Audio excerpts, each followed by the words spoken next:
Thanks for tuning in to the KRVN Sports Podcast page, your home for all of the local broadcasts produced by KRVN Sports. This page and the playback is brought to you by Hoegemeyer Hybrids, raising the bar on yield performance. For KRVN Sports, I'm Jason Jorgensen. It was a big weekend for Ansley native and former UNK Loper JoAn Scott, who received the John Bunn Lifetime Achievement Award from the Naismith Basketball Hall of Fame. It has been quite a career for Scott over the years, and she says this award meant a lot. It was a bit surreal, I have to say. I'm not sure it's really hit me. But it was surreal, and there are several reasons why it's surreal. You're in the Springfield, Massachusetts area where, Dr. Naismith founded basketball. You're amongst all NBA and college basketball and coaching greats. But the John Bunn Award specifically is a Lifetime Achievement Award in basketball. And several of the previous award winners, which are like Jim Delaney, the former commissioner of the Big Ten, and Dave Gavitt, the former commissioner of the Big East, Tom Jernstedt, who was the senior vice president here and really worked on March Madness for 40 years, and C.M. Newton, who was a board member when I was at USA Basketball, and then my former boss at USA Basketball, Bill Waller, all John Bunn winners. So it really meant a lot to me that they mentored me and they coached me through the good times and the bad times. And so that, I think, was more special probably than anything. I saw this weekend you had to get up and give a speech. And I mean, the who's who of the sports world is there. What was that like? Well, I wrote the speech about a month ago when I was on a trip to Montana where my mind was clear, and on the Yellowstone River, and I had practiced it, and I was nervous enough because a lot of my mentors were in the crowd.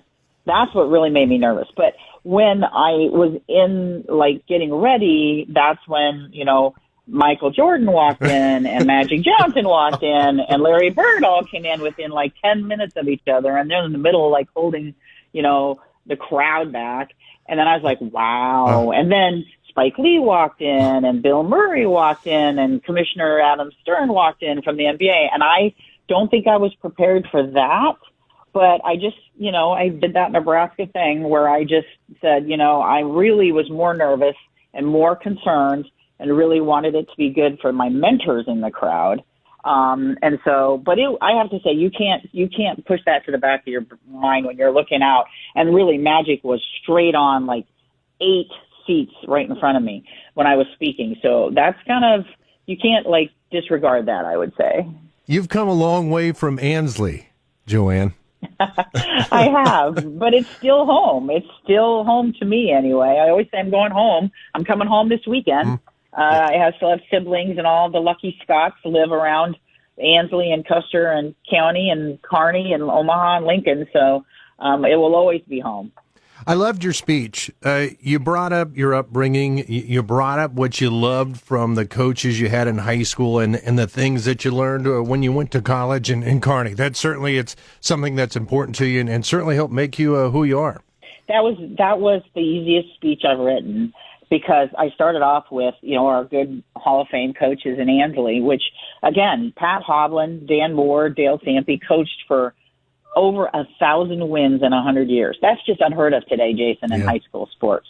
So they had such an impact on my life that was the easy part of, the where I came from. And then the academics that, my parents stressed. But Tom Kropp, Jerry Heiser, I was so fortunate to work for them when I played volleyball at UNK. They taught me everything. They brought me in. I was helping them run summer basketball camps. They really did teach me basketball ops.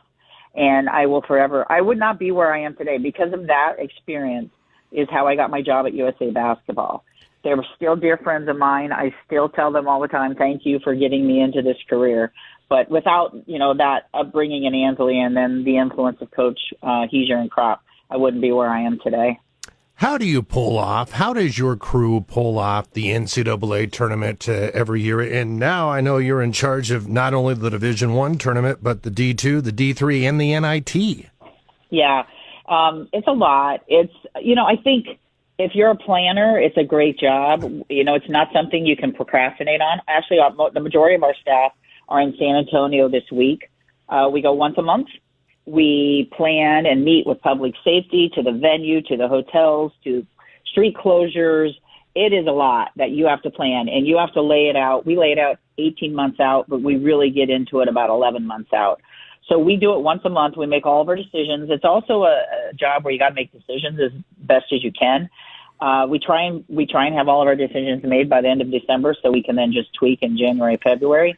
And then we have staff members in charge of D2 and D3, because we're also in charge of selecting all those teams for those championships and all the logistics of traveling all the teams for Division 1, 2, and 3, and then another staff member for the NIT. It's a lot. It's a lot come January, February, March, but it just tracks a certain personality, I would say. Well, full disclosure, my wife Carol and you have been friends for a long time, since high school. Now, we play a game at our house every March, JoAn, and it's like we look at the games and we try to find you. I would assume we're not the only people who know you who do that. No, I actually get a lot of texts saying, "Where's JoAn this week?" Yes, Carol is a dear friend from high school. I'm coming home this weekend, as I said, so I'll get to see her next week. But what I do the first week is I go to the Turner Studios, my boss and I'm kind of command central. I'm putting out fires. I'm solving issues. We're dealing with all the sites that might be having issues, travel issues, to officiating anything.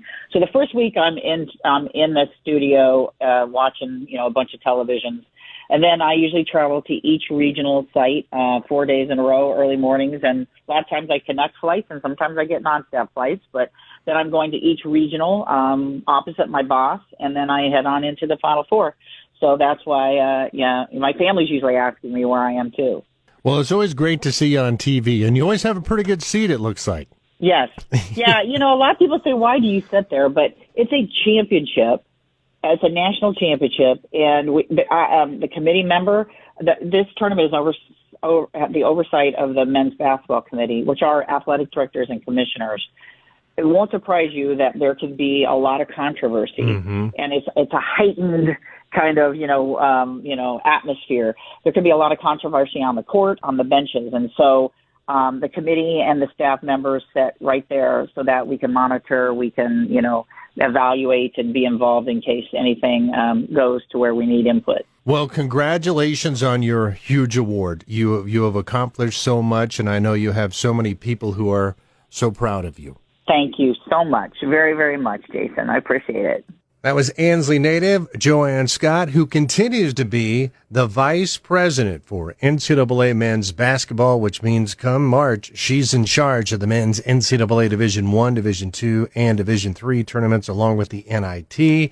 And, of course, in the past, she was the director of basketball operations for USA Basketball. She was with the Dream Team in 1992 and also with the 1996 Olympic team. Quite a career and quite a life for JoAn Scott. For KRVN Sports, I'm Jason Jorgensen.